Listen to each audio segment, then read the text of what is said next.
La normalidad en realidad ha llegado. Ya pasó la pandemia. ¿Qué les espera a las empresas después de haber estado 2 años paralizados? Mi nombre es Elías Hernández y estamos hoy grabando un podcast que seguro te interesa. Comenzamos.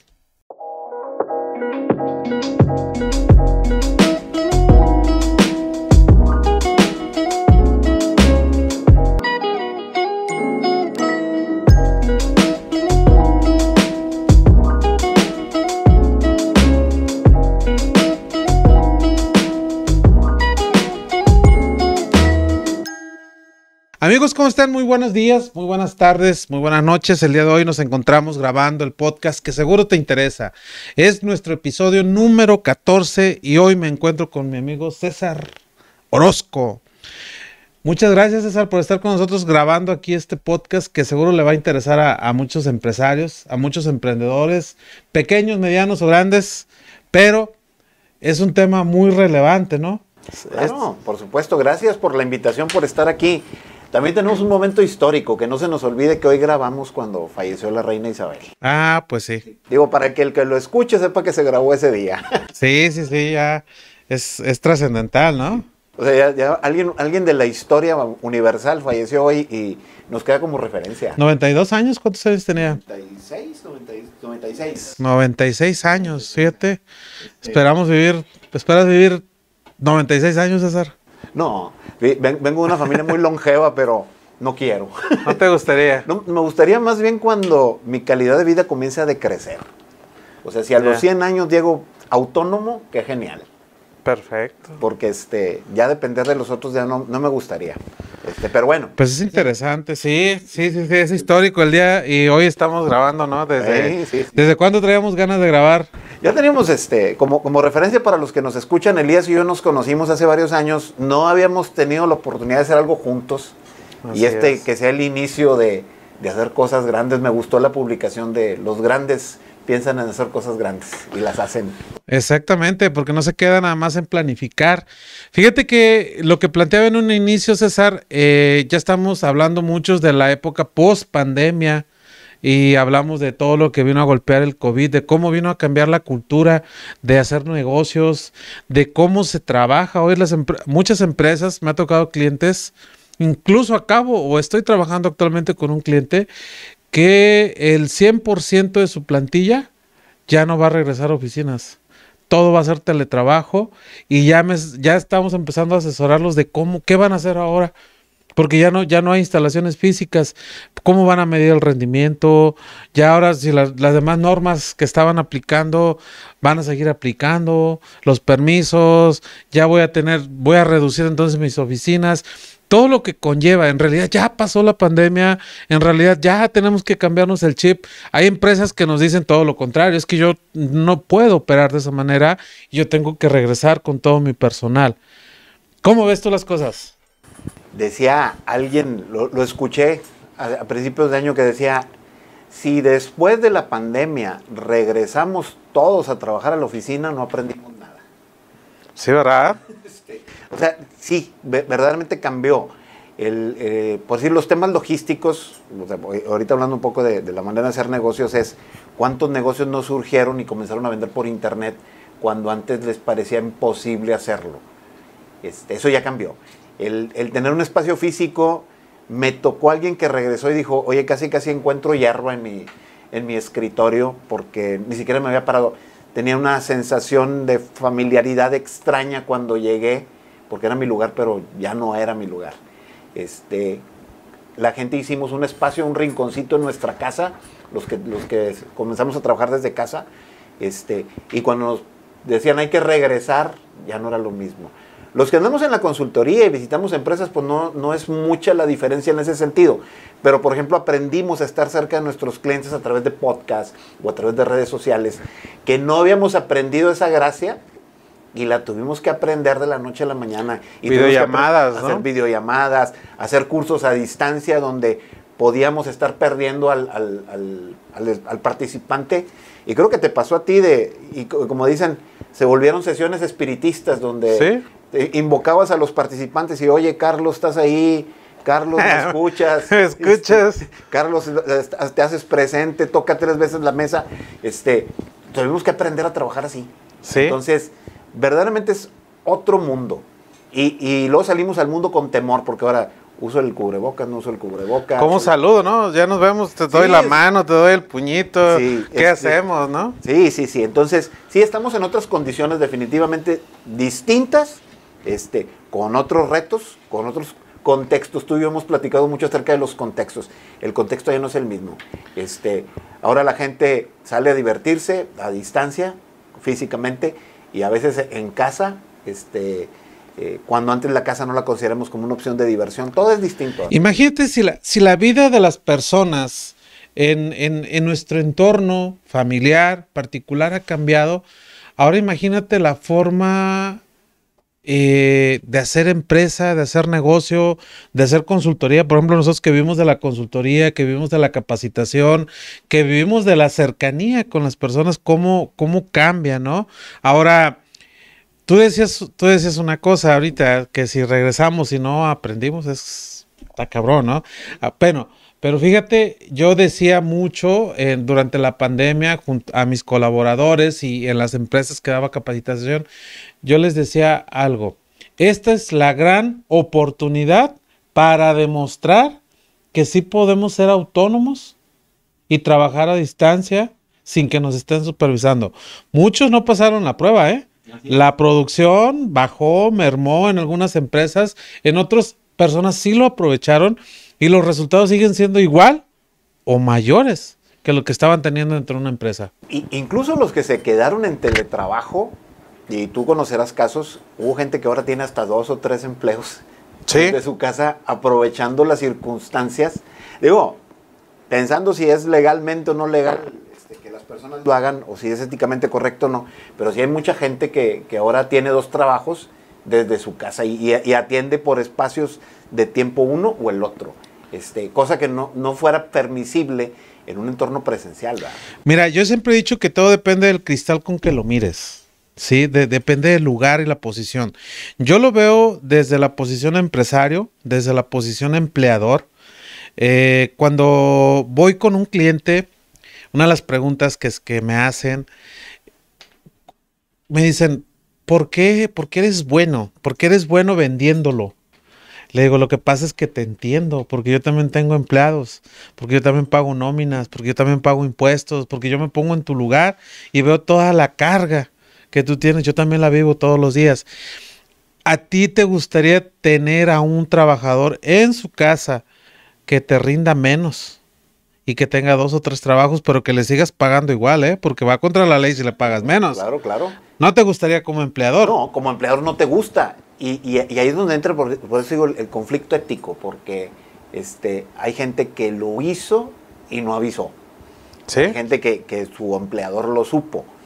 Pero a lo que voy es que las mismas personas descubrieron un potencial que de otra manera no lo hubieran descubierto si no hubiéramos llegado a este tema del teletrabajo, por ejemplo.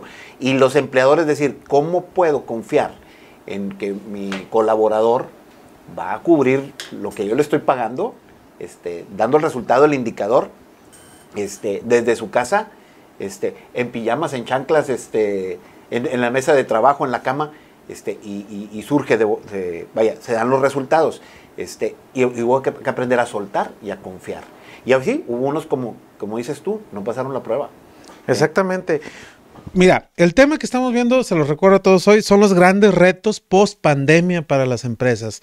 Si tuviéramos que irlos enumerando, César, ¿cuál sería el primer reto que tú ves para las empresas? Digo, trabajamos en los mismos entornos con clientes, con empresas, tenemos como que ese ojo clínico, ¿no? De ver las diversas actividades.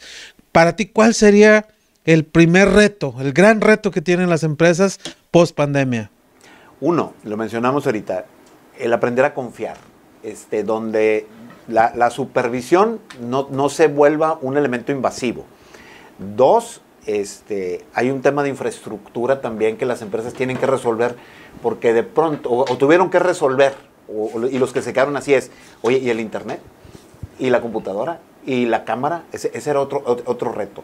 El otro tenía que ver que había que regular la actividad y luego la parte gubernamental entró a establecer los criterios mínimos para el teletrabajo, porque no existían, o sea, a pesar de que había empresas que ya lo manejaban, se tuvo que formalizar. Y a lo mejor de ahí van a surgir NOMS, que va a haber que es necesario cumplir. Ya están surgiendo. Sí, esa es una parte importante. La otra es con referencia al trabajador que aprendiera a tener disciplina laboral. Es decir, no es porque estoy en mi casa me voy a levantar más tarde. Oye, te voy a interrumpir con eso. ¿Tú crees que México, el mexicano, la cultura que permea en el trabajo mexicano, está preparado para esto? Fíjate que hace poco estábamos en un foro de televisión y hablábamos de otras cosas, cuestiones jurídicas, y yo les decía, lo que pasa que México tiene leyes que no son para los mexicanos, para la cultura que permea en el mexicano. En este caso, toda esta cultura del teletrabajo, de lo que hablas de la disciplina, oye, si llegan tarde al trabajo físico, que los están cuidando, que les descuentas, que si llegan temprano les das un bono. Vaya, premias la puntualidad cuando no debiera ser un premio, debiera ser una obligación. Una obligación. Sí, y se premia la puntualidad muchas veces en los centros de trabajo. Imagínate si lo van a hacer en su casa, sin que nadie los esté viendo. ¿Estará preparado realmente México y el mexicano? Yo creo que no, porque ¿qué es temprano para ti y qué es temprano para mí? O sea, vamos a ¿Sí? quitar la hora reloj. Es decir, para mí temprano pueden ser las 7 de la mañana, cuando para ti temprano pueden ser las 9. Entonces, vamos a trabajar temprano. Pues ya existe una relatividad que tenemos por temprano. O, no importa, trabajamos hasta tarde. Que es tarde para ti y que es tarde para mí. Eso me tocó verlo donde había gente que a las 7 de la mañana se conectaba, hacía su trabajo para las 4 de la tarde, 3 ya estaba desocupada, pero sus compañeros empezaban a trabajar a las 11 y todavía le requerían información o reuniones posteriores a sus 8 horas que él ya había desarrollado, una. Y luego la otra era el respeto de los horarios. Es decir, me toca ir a comer porque yo empecé a las 7 y me toca ir a comer a las 12 o a la 1, pero como tú empezaste a las 11, te toca ir a comer a las 3 y tú quieres tratar temas conmigo a la 1 y yo quiero tratar temas contigo a las 3, o que los jefes pudieran considerar, porque eso sí pasó, que Sí, los jefes claro. consideraron que la jornada laboral ya no era de 8 horas, de 24 horas. ¿Sí? Entonces recibían correos a las 11 de la noche y esperaban respuestas a las 3 de la mañana. O sea, por eso pienso que no estamos preparados. Particularmente aquí en el norte del país, donde la cultura de trabajo es muy intensa, donde en un trabajo físico tienes hora de entrada y no tienes hora de salida. Se amplió la jornada laboral desde las 8 de la mañana hasta las 12 de la noche. Entonces, no estamos preparados para eso. La respuesta es creo que muy seca, pero así lo es. Yo siempre he dicho que hay que hablar con la realidad, y algo que me distingue a mí es ser muy directo. Me dicen, ay, es que tú eres muy directo. Pues sí, es que no hay de otra manera, no conozco otra manera. Yo pienso, desde mi perspectiva, que solamente hay dos maneras de poder dar un trabajo. O es por horas o es por resultados. Así es. ¿A qué te comprometes? Y todos esos parámetros deben ser medibles. Creo que ni el empresario está preparado, ni tampoco el colaborador. Sí, hay veces que dice la jornada laboral va a ser de 8 horas. Tú y yo lo sabemos como empresarios, como consultores también. Yo en realidad no trabajo 8 horas. Sí, en realidad, y no trabajo de lunes a viernes. Trabajas mediodía. 12 horas, 12 horas Sí, de sí, 24. exactamente. Y a veces son sábados y domingos y te están mandando mensajes los clientes, pero el colaborador, cuidado, invada su privacidad. Sí, que ahora le mandes mensajes. Hoy tienes que respetar sus tiempos libres, ¿no? De que está libre, no está disponible. Pero muchas veces, como empresario, y lo digo desde la perspectiva de empresario, requieres a alguien con esa disponibilidad de tiempo. Así es. Pero es difícil encontrarlo, ¿no? Porque luego, o sea, vaya, y hablas con él directamente y le dices, tú trabajas conmigo en base a resultados. Y si esos resultados no son cuantificables, claros para él puede entender que cumple bajo su propia perspectiva. Entonces, a lo mejor los empresarios tampoco están preparados para el establecimiento de esas metas y objetivos e indicadores claros. Entonces, porque la pandemia nos pescó mal parados, no estábamos listos para eso. A lo mejor ahorita ya lo entendimos y ahora podemos ser más claridosos con nuestra gente y decirle, yo espero esto de ti, yo espero que me traigas ventas de 2 millones de pesos, yo espero que me traigas 5 prospectos en una semana, yo espero, vengas o no vengas, trabajes 3 horas o trabajes 8 horas al día. Entonces, no hemos tenido, sobre todo en México, que no somos muy directos para hablar, que les dejamos la vuelta, que lo queremos presentar bonito, etcétera. No es tan sencillo. Mira, creo yo que uno de los principales cambios, y te digo, lo veo yo desde las trincheras, algo que no estaba haciendo como empresario, era marcar objetivos claros, ¿sí? Y después llegabas con los colaboradores y decías, oye, ¿qué es lo que tienes que hacer? Primera pregunta, ¿qué tienes que hacer? ¿Sabes cuál es tu función? Muchas veces no sabían cuál era su función. ¿Qué tienes que hacer? ¿Cómo lo tienes que hacer?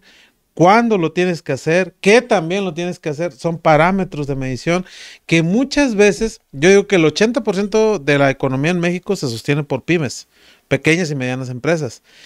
Yo esa cultura la he visto en grandes empresas que tienen su corporativo, pero la mayoría de las empresas en México son pymes. Así es. Que van de personas que han forjado su empresa a base de trabajo, que no tienen una cultura corporativa y que tienen que saber o tienen que aprender nuevas habilidades.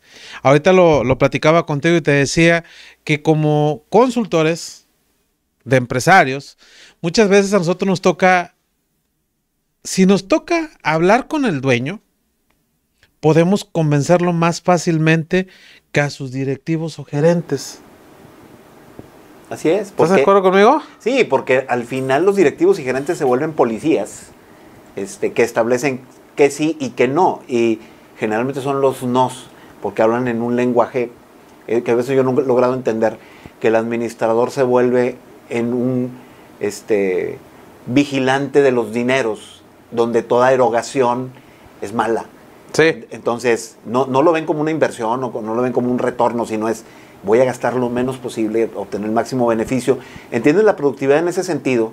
Y como solamente hablan en ese idioma, y lo hemos platicado otras veces, no piensan en la cultura, en el impacto de la empresa, en el ánimo de las personas, eso no lo ven. ¿Sí? No ven el cómo invertir un peso para ganar 10. Así es. Ven cómo no gastar un peso. Exactamente, sí. Y es diferente. Así es. Sí. Fíjate que yo, hablando de experiencia y sin decir nombres, me tocó verlo con un cliente con el cual trabajaba, en el cual dejamos precisamente de trabajar con él porque él llegó precisamente a eso, a recortar gastos. Para ellos un buen gerenciamiento es no gastar. Vigilar el costo.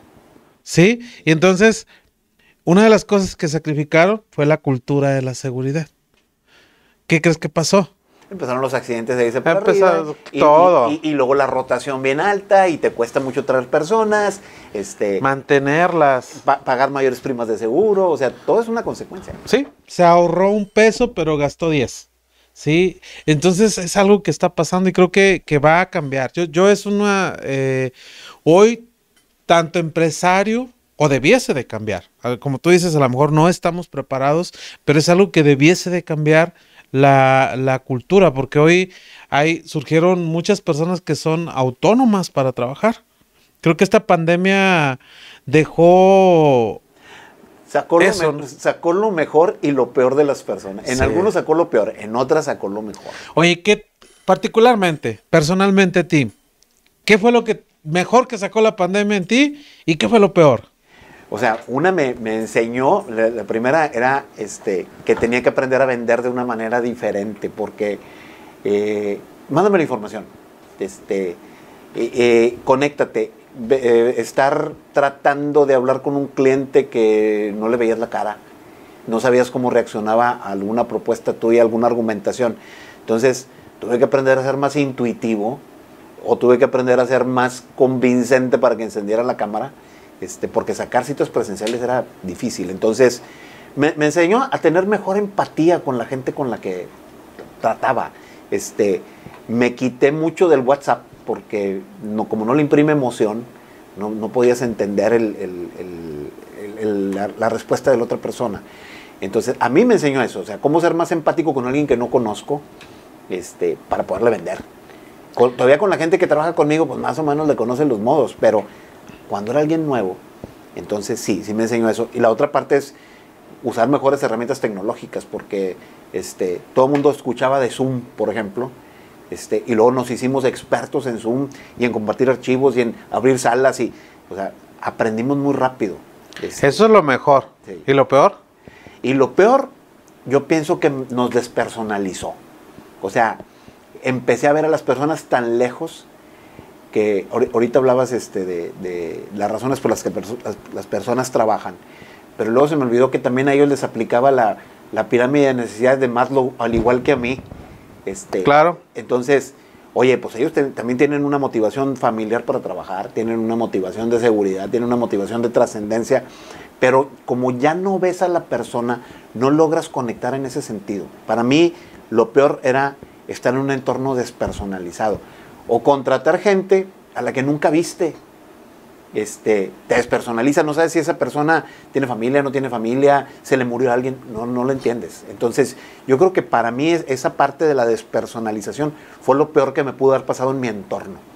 Sí. Ok, fíjate que yo una de las cosas que me dejó bueno esta pandemia, híjole, es a valorar a la familia, ¿no? Ah, sí. Sí, valorar a la familia, valorar a las personas que colaboran contigo. Creo que otro punto que me dejó la pandemia es a saber delegar. Saber delegar. Creo que fueron 2 años en los que no trabajé mucho, ¿eh? Yo era de las personas que los 365 días del año me la pasaba viajando, citas con clientes. ¿Y trabajabas 366 de 366? Sí, trabajaba 366 días de 365 días del año y me la pasaba viajando mucho, fíjate, en aviones, en coches, citas, 1000 reuniones. Me gusta mucho tener el contacto con las personas. Lo malo que me deja la pandemia es que te acostumbras a ser huraño. Ah, sí. O sea, yo estoy acostumbrado ahorita a estar en mi casa, sí, a estar encerrado en mi cama, viendo ahí, controlando todo desde mi laptop y mi celular. Sí, desde ahí controlo todo, o sea, no hay necesidad de estar viajando, pero a la vez también lo extrañas. También ahorita que has regresado y que ya te demandan que viajes a un lugar, que ya estés, oye, que ven, que ya da un curso presencial, sientes bonito, pero ya como que dices, híjole. Ya pasé muchos días fuera de mi casa. Exactamente, fíjate, porque en mi casa yo tengo un espacio creado para dar cursos online. La realidad es que si me contrataban un curso, yo me levantaba, me bañaba, desayunaba, me subía y ya empezaba a dar el curso. Sí, hoy no, hoy tengo que viajar a dar el curso. Y eso ya es molesto, o sea, como sí, que ya te quedaste acostumbrado. Sí. Son cosas buenas y cosas malas. Yo creo que, fíjate, que la gente que escucha este podcast debería hacer el mismo ejercicio. O sea, poner en un papel qué fue lo que mejor le sacó la pandemia y qué fue la peor parte de sí que sacó. Como un proceso de aprendizaje. Digo, para que no quede nada más aquí en la plática sabrosa, sino claro, que se lleven tarea. No, yo siempre he dicho que cuando lo plasmas en un papel, lo haces consciente. Fíjate que otra de las cosas que yo creo, hablando ya del tema de los grandes retos post-pandemia, es que las empresas van a tener que aprender a medir cualitativamente y cuantitativamente qué es lo que necesitan de los colaboradores, si es que va a permear la cultura del teletrabajo o aunque no sea teletrabajo, que estén dentro de. Yo me doy cuenta que muchos colaboradores es un mal. Creo que mal del mexicano. Sí, no saber medir. Y cuando no sabemos medir, pues no podemos avanzar. Así es. Sí, ¿qué otro reto consideras tú que se tenga que...? Pues, digo, y a lo mejor va a haber cosas que van a tener que cambiar, por ejemplo, la reducción de los espacios físicos, o sea, sobre todo los corporativos, que manejan una imagen fastuosa, grandiosa, majestuosa, grande, en lo cual dices, oye, pues si la gente la voy a tener intercalándose entre espacios físicos aquí y en su casa, pues a lo mejor la cantidad de metros cuadrados que tenía se van a reducir. Los gastos, ¿no? Los gastos. O de sea, un corporativo te imaginas luz, agua. el aire acondicionado, simple y sencillamente. Digo, yo supe de una empresa que decía, los voy a mantener a distancia durante el verano, que es cuando más pago electricidad por el aire acondicionado, porque es un ahorro en costo, ¿verdad? Digo, visto desde esa perspectiva, sí. Entonces, tu corporativo puede ser un cuadrito, una habitación de 4x4. Fíjate que yo estoy acabo de firmar un contrato con una empresa que me tocó visitar en la Ciudad de México. Vamos a empezar. Me quedé impresionado, te lo juro, así impresionado. No sé si hayas visto imágenes de Silicon Valley en Google, cómo son las oficinas. Bueno, estas oficinas así son. Es todo un edificio, toda una torre hecha para el confort de los trabajadores, espacios de trabajo. Me tocó visitarla en pandemia. No tenían, ¿qué te gusta? No sé si vi 10 personas en todo el edificio, fueron muchas. Hoy ya regresan a trabajar a su espacio. No todos van a estarse intercalando, pero surge eso. ¿Será necesario trabajar? Creo que en algunas sí. En algunas otras no, depende de la cultura. Creo que es un gran reto, ¿no? Para el empresario mexicano sembrar las bases. Así es. El tema de los espacios se vuelve interesante porque me tocó ver al menos una empresa en la cual desde que inició la pandemia, ellos rentan oficinas para temas de sus funciones corporativas. Cómo fueron cambiando a edificios cada vez más pequeños, más austeros, y con espacios intercambiables, es decir, espacios genéricos en el cual ya no llegaba Elías y tenía un lugar. Digo, eso ya se estila mucho, pero decir, aquí todos los lugares son indistintos para el director como para el analista. Un espacio común, ya no empiezas a segregar y decir, es el espacio de la dirección o algo. Entonces, sí, hasta culturalmente cambia, porque ahora resulta que entras al espacio común y está el dueño y está el director, donde antes incluso hasta los mantenías en un entorno aparte. Entonces, esa cultura viene mucho de Europa, ¿no? ¿Ahí? A mí me tocó conocer una empresa cervecera, muy rica su cerveza, en la cual me tocó verlos, ese cambio, no fue en época de pandemia, fue mucho antes, en el cual me tocó ver que adquirieron la empresa y la nueva forma, antes había jerarquías, y imagínate la oficina del director, toda majestuosa, y cuando llegaron ellos, dijeron, se acabaron.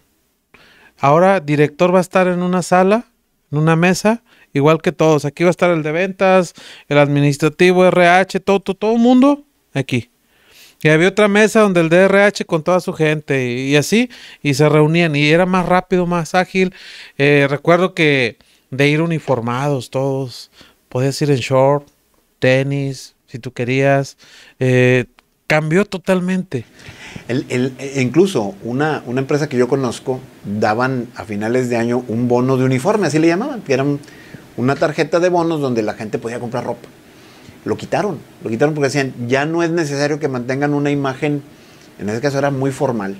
O sea, la gente puede venir, y pusieron ciertos criterios, decían, puedes venir de mezclilla, puedes venir en chanclas, puedes venir, la gente se sentía más cómoda y se sentía más identificada.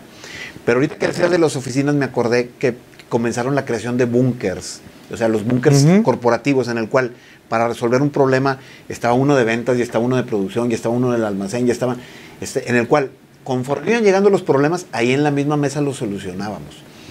Se solucionaban. Entonces, también cambió esa manera de operar internamente. Decir, oye, este cliente se nos está yendo. ¿Qué puede hacer producción? Ya está, ¿qué producción aquí? ¿Qué va a hacer logística? Ya está logística aquí. Entonces, tienes que mandar mails, esperar a que te contesten, etcétera. Aquí decidimos, y de aquí estamos los cuatro y le llamamos al cliente, y aquí tomamos decisiones con el cliente. Entonces, cambió la manera de hacer las cosas. Sí. Claro. Oye, César, pues es interesante todos estos temas, ¿no? Oye, pero vamos a hablar un poquito para los colegas. Ya ves que hemos hablado mucho de que estamos en el medio de la consultoría, capacitación, en el rubro de la seguridad laboral también. ¿Cuáles crees que sean tú los mayores retos hoy que nos deparan a todos los consultores? ¿Realmente nos vino a cambiar la jugada? algo que yo no hacía del lleno eran los cursos online. La pandemia me hizo hacer cursos online. Yo lo he dicho porque doy cursos de formación de instructores que no hay como tener ese contacto directo con las personas. Digo, nos conocimos dando conferencias y somos muy dinámicos ambos para dar conferencias, paramos a la gente, los hacemos brincar, los hacemos hacer muchas cosas y está padre, a la gente le gusta, pero te topas ya hoy como consultor, como instructor, una pantalla fría y hablando solo o teniendo que grabar cápsulas también para poder retransmitir la información. ¿Cuáles crees? Y ojo, aparte de ser muy dinámico y que a la gente le gusta, yo siempre he dicho que la oratoria es parte fundamental de llevar nuestro trabajo para que impacte y realmente cambie la cultura, porque nada sirve estar hablando si no están aprendiendo nada. ¿Cuáles son los otros retos que tú veas para el sector? Oye, ahora sí ya todo se volvió retos. Mira, yo creo teníamos que reaprender cosas. O sea, tuvimos que dejar unas cosas de lado. Por ejemplo, la apertura de ruptura del hielo en un curso. O sea, en el cual pásele a alguien y preséntese y va a pasar una pelotita y va a multiplicar por 3 o lo que sea. Eso ya no lo podías hacer. O sea, ¿cómo podías hacer una dinámica de presentación rompehielos a la distancia? Entonces, oye, pues búscate otras técnicas y luego te diste cuenta que existía el Menti y que existía el Kahoot o sea, empezaste a rediseñar la manera en que trabajabas. De otra manera no te hubieras visto en esa necesidad. No. ¿Sí? No. Y la otra es, ¿qué otras herramientas tenía? Porque hace poquito alguien me decía, cuando de instructor pasas de las presentaciones a las conversaciones, ya evolucionaste. Entonces, si tú lograbas establecer una conversación continua de 4 horas, de 6 horas, de lo que fuera, con tu audiencia, aunque no los vieras, ya era un logro. Pero eso tenía que replantearte tú la manera en que te comunicabas, tu lenguaje, hasta los chistes tenían que ser diferentes. Entonces, yo creo que sí, nos tuvimos que reinventar y ser un instructor, como capacitador, tuvimos que aprender a ser distintos.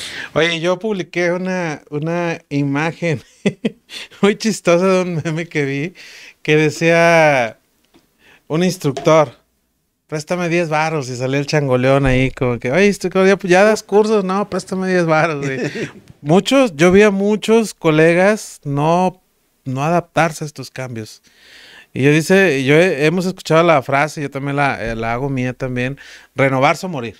Sí, exacto, porque, digo, también sirvió como una depuración del sistema de capacitadores. Digo, suena muy cruel, pero todos los PowerPointistas, lectores de diapositivas. Sí. Yo le digo, no, no es instructor, lector de diapositivas. Esos desaparecieron. Sí, definitivamente. Entonces, porque, digo, y yo creo que te pasó, o sea, ¿cuánta gente tomaba un curso contigo? Agarrabas las diapositivas que tú compartías y hacían suyo el curso y lo llevaban más allá y se volvían lectores de diapositivas. Esos muchos desaparecieron. Oye, esto se me acordar de algo, cara. Fíjate que hablando también estamos hablando de retos, ¿no? Y de la competencia. Como dices, hay quien se piratea tus cursos, ¿no? Las diapositivas y después ya lo ves dando el curso. A mí me pasó algo mucho más cabrón, fíjate. Nosotros en CIMAL Corporativo diseñamos la póliza de seguridad laboral para las empresas. Y un día me llega... que ha cambiado la forma de vender también, claro, sí. No hemos pasado a eso.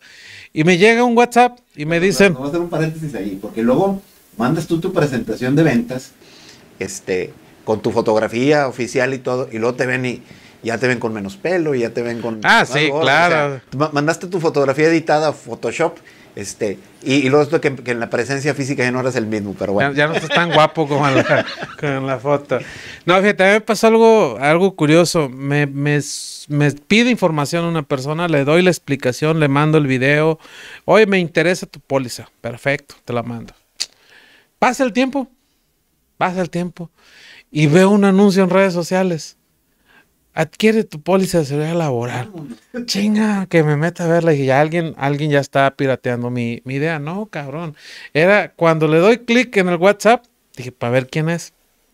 Era el mismo WhatsApp que me había pedido información. Uf. Y Hasta eso se pirateó. Sí. Y yo les digo, me dicen, oye, ¿te molesto? No, no me molesta. No me molesta, le digo, porque quiere decir, preocúpate cuando no te están imitando.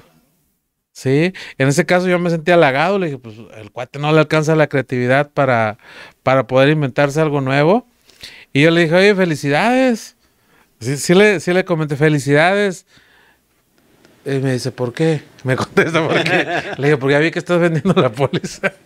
Le digo, hazlo mejor que yo, nada más. Sí, mira, a mí me tocó hace años que en Protección Civil aquí en Nuevo León dieron un curso de emergencias con arsénico, algo así. Y era un curso donde había, no sé, como 400 personas. Una semana después, en el medio, ya había como 40 expositores nuevos en manejo de arsénico, que me pareció un tema muy grave, porque pues una cosa es que venga un experto a hablarte sobre, y que te comparta la presentación, y que de pronto ya te volviste en alguien que imparte cursos en el manejo de arsénico, por ejemplo. Es riesgoso. O sea, claro, ni siquiera sabes el tipo de personas que anda ahí. ¿Qué otra cosa surgió ahorita que me dices? Las certificaciones se aceleraron en este proceso de la pandemia porque no podían dar cualquier improvisado hablando de todos los temas. ¿Sí? Porque el que hablaba de seguridad, hablaba de medio ambiente y hablaba, o sea, era experto en todo. Pero sí, certifícate en seguridad, específicamente en incendios, en investigación de incendios, en incendios químicos. Entonces, eso también fue haciendo que el mercado se segmentara. Se abaratara. Y se abaratara. Pues digo, por mucha gente que anda dando todo, que anda impartiendo todo. ¿Verdad? Yo sé, el sol sale para todos. El sol sale para todos y creo que cada quien tiene... Yo he dicho algo. Así como tienes la pareja para la que te alcanza, también tienes el cliente para el que te alcanza. Sí, y es válido. Habrá quienes malbaraten su trabajo. Creo que tú y yo ya estamos en una posición de valorar lo que sabemos, cómo lo hacemos y darlo al 100%. Es alguna plática también que tuvimos. ¿Qué busca en realidad el cliente? ¿Busca precio? Yo a veces le doy a escoger al cliente. Le digo, oye, ¿me vas a poner a competir con alguien más? ¿Qué es lo que estás buscando barato? Si estás buscando barato, dímelo. Te tengo una opción barata. Te tengo una opción barata. ¿Quieres calidad? ¿Quieres que esté bien? O sea, ¿qué necesitas? Porque de acuerdo a eso te voy a dar el precio. Un producto a la medida. Exactamente. Oye, César, pues me dio mucho gusto. Creo que hay mucho de qué hablar. Creo que no va a ser la primera ni la última vez que vamos a estar viendo temas. Me dio mucho gusto. ¿Cómo ves? Pues me gusta el concepto.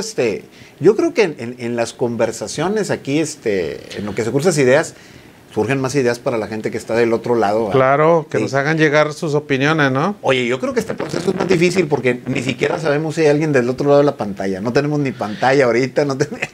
O sea, no sabemos en qué futuro lo van a escuchar, pero con la certeza de que es valioso. Claro, por eso yo digo muy buenas noches, muy buenas tardes, muy buenos días, dependiendo de la hora en que me estés escuchando.